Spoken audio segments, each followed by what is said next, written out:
Hyderabad outskirts లో land కొనాలి అనుకుంటున్నారా? అందరూ కొనగలిగే రేట్లలో ఓపెన్ ఫ్లాట్స్ మీ సొంతం చేసుకోవాలి అనుకుంటే ప్రాపర్టీ సర్చ్ క్యాపిటల్ ని సంప్రదించండి.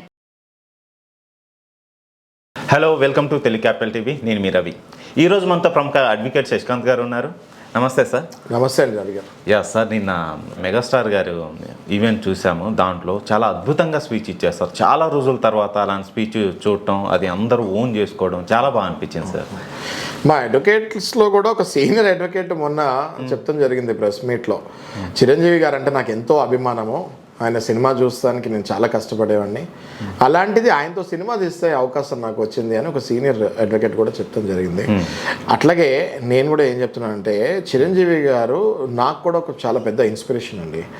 ఆయన మాటలు వింటే గూస్ బంప్స్ వస్తుంటుంది. ఆయన మాటలు వింటే చిన్న స్థాయి నుంచి పైకి ఎలా ఎదగాలి, ఎలా కుంగిపోకూడదు అన్నది మనకు తెలుస్తుంటుంది. ఆప్టా, అమెరికన్ ప్రోగ్రెసివ్ తెలుగు అసోసియేషన్లో ఆయనని ఎంటర్ప్రెన్యూర్స్ మీటింగ్లో చీఫ్ గెస్ట్గా పిలుస్తుంది జరిగింది. ఆయన ఎంటర్ప్రెన్యూర్స్ మీటింగ్కి వచ్చి నన్ను ఎందుకు పిలిచారో నాకు తెలియదు, నాకు ఎంటర్ప్రెన్యూర్ స్పెల్లింగ్ కూడా సరిగ్గా తెలియదు, అలాంటి నన్ను చీఫ్ గెస్ట్గా పిలిస్తే నేను కంగారు పడ్డాను, కానీ నేను నా అచీవ్మెంట్స్ చెప్తాను, నేను ఎలా ఎదిగానో చెప్తాను, అది మీకు ఎంతో యూస్ఫుల్ అవుతుంది అని కాన్ఫిడెంట్గా ఆయన స్పీచ్ ఇస్తాం జరిగింది.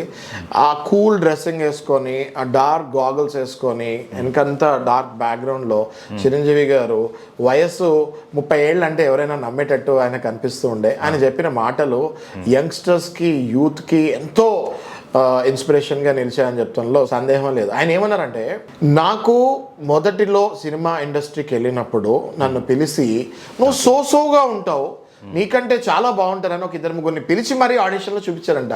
వీళ్ళకే దిక్కులేదు, నువ్వేం సాధిస్తావు ఇక్కడ అనేసి.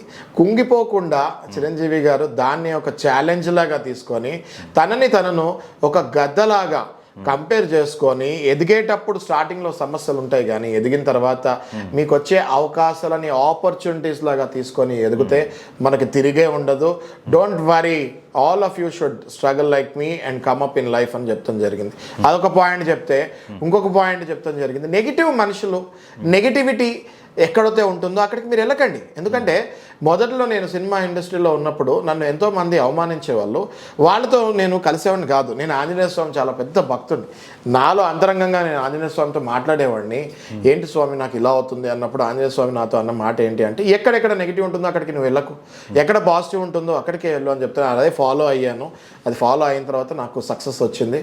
నేను ఇప్పటికీ చాలా ఆనందంగా ఉన్నాను. అంటే అదే నా ప్రిన్సిపల్ అని చెప్తాం జరిగింది. అలాగే మీ బలం ఏంటి, మీ అచీవ్మెంట్ ఏంటి అని అడిగినప్పుడు చిరంజీవి గారు తను సాధించిన గిన్నెస్ బుక్ రికార్డు, లేకపోతే పద్మ విభూషణ్, ఇవన్నీ ఒక ఎత్తు అయితే, నా అసలైన achievements Pawan Kalyan is my achievement, Ram Charan is my achievement, అంటే సొంత తమ్ముడు కొడుకు నా అచీవ్మెంట్స్ అని చెప్తాం జరిగింది. ఇది ఒక ఫ్యామిలీ వ్యవస్థకి ఎంతో ఉపయోగపడే డైలాగ్ అని నేను అంటున్నాను. రవి గారు, ఇవాళ ఒక ఫ్యామిలీలో ఎవరైనా ఎదిగితే ఇంకోళ్ళని ఎదగనియట్లేదు. అది సొంత అన్నదమ్ములైనా, సొంత అక్కచెల్లెలైనా, తండ్రి అయినా, కొడుకైనా కూడా.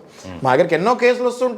అన్నదమ్ముల మధ్యలో కేసులు వస్తుంటాయి, తండ్రి కొడుకు మధ్యలో కేసులు వస్తుంటాయి, తల్లి కూతురు మధ్యలో కేసులు వస్తుంటాయి, ఆస్తి వివాదాలు. అలాంటి వ్యవస్థలో మనం, అలాంటి కలికాలంలో మనం ఉన్నప్పుడు చిరంజీవి గారు నా తమ్ముడు, నా కొడుకు, నా అచీవ్మెంట్ అని చెప్తాంలో ఎంత పరమార్థం ఉందో మీరు అర్థం చేసుకోండి రవి గారు. ఇవన్నీ విన్నప్పుడు చిరంజీవి గారు ఎంత గొప్ప వ్యక్తో అని అనిపిస్తూ ఉంటుంది. అలాగే హీరో శ్రీకాంత్ గారి ఇంటర్వ్యూ కూడా ఒకటి చూస్తుంది జరిగింది.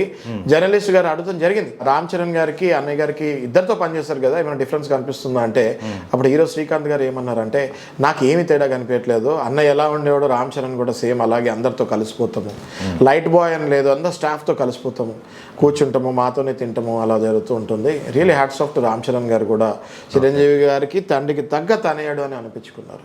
మొన్న ప్రీ రిలీజ్ ఈవెంట్లో మనం చూస్తే కనుక పవన్ కళ్యాణ్ గారు రామ్ చరణ్ అనే పేరు ఎందుకు పెట్టారు మా నాన్నగారు అని చెప్తాం జరిగింది. మా నాన్నగారికి మా ఇంట్లో ఆంజనేయ స్వామి అంటే ఎంతో శ్రద్ధ, భక్తి కాబట్టి, రాముడి చరణాల వద్ద ఉండేది ఆంజనేయ స్వామి కాబట్టి రామ్ చరణ్ అనే పేరు పెడతాం జరిగింది. దానికి తగ్గట్టుగానే మా రామ్ చరణ్ ఎప్పుడు కూడా ఆయన శక్తిని ప్రదర్శించడు, ఎంత ఎదిగినా ఒదిగే ఉంటాడు అని చెప్పి దగ్గరికి పిలిచి కౌగలించుకుంటాం జరిగింది.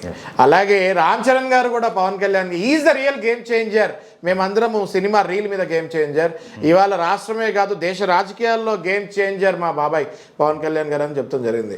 ఇవన్నీ చూస్తూ ఉంటే మనం నేర్చుకోవాల్సింది ఏంటంటే, మెగా ఫ్యామిలీ ఎలా ఎన్నో కష్టాలు వచ్చినా తట్టుకొని ఎలా ముందుకెళ్తుంది. Yeah. మూలం నేను ఎప్పుడు మర్చిపోను. ఇవాళ నేను హీరో అయినా డెప్యూటీ సీఎం అయినా మూలం ఎప్పుడు నేను మర్చిపోను. ఆద్యులు చిరంజీవి గారే ప్రతి దానికి నేను మూలం మర్చిపోను సుమా అని చెప్తాం జరిగింది పవన్ కళ్యాణ్ గారు. Yeah. అలాగే ఇండస్ట్రీలో హీరోలు అందరూ కూడా సమాజానికి ఉపయోగపడే విషయాలు చేయాలి కానీ పిచ్చి పిచ్చివి చేయకూడదు అని కూడా చురుకలు అంటిస్తాం జరిగింది ఇండైరెక్ట్గా కొన్ని సినిమాలకి. అది కూడా మనము అర్థం చేసుకోవాలి. హీరోలతో నమస్కారాలు పెట్టియకండి. ప్రొడ్యూసర్స్ డైరెక్టర్లు వచ్చి అడిగితే టికెట్ రేట్లు పెంచేస్తాము.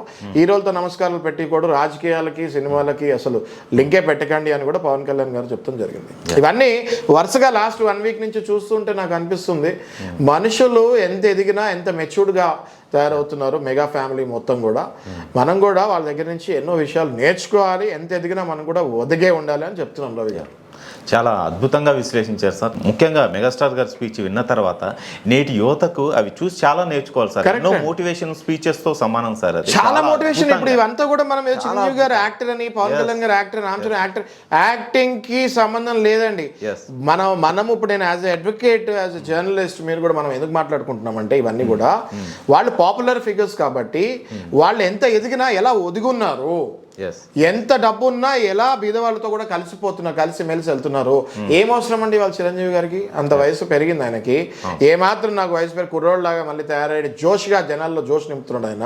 ఆయనకి లేని డబ్బు, లేని ఫెసిలిటీస్ ఏమున్నాయి. అయినా కూడా ఆయన ఎందుకు ఇంకా సినిమాలు, నేను ఉన్నంత వరకు సినిమాలు తీస్తూనే ఉంటాను, మిమ్మల్ని ఎంటర్టైన్ చేస్తూనే ఉంటాను అని ఎందుకంటారు చిరంజీవి గారు? అది దట్ ఈస్ కాల్డ్ డెడికేషన్. అదే రేవంత్ రెడ్డి గారు కూడా మొన్న అంటం జరిగింది. చిరంజీవి గారిని నేను ఎప్పుడో ఫస్ట్ సినిమా అప్పుడు ఎలా చూసానో అంతే డెడికేషన్తో చూస్తాం జరిగింది. అలాంటి యాక్టర్స్ మన రాష్ట్రంలో ఉంటాం మన అదృష్టం అని తెలంగాణ ముఖ్యమంత్రి రేవంత్ రెడ్డి గారు కూడా ప్రశంసిస్తాం జరిగింది. సో ఇలాంటి వాళ్ళని మనం ఇన్స్పిరేషన్గా తీసుకోవాలండి. సినిమా హీరోలు కాదండి వీళ్ళు. They are real admirers, they are really idols for all of us. Yes thank you sir. చాలా అద్భుతంగా చెప్పారు. నేటి యువతకు ఈ స్పీచెస్ చాలా అవసరం సార్. అతన్ని ఇన్స్పిరేషన్గా తీసుకొని చాలా మంది కావాలనుకుంటున్నారు. తప్పకుండా. Thank you sir. Thank you.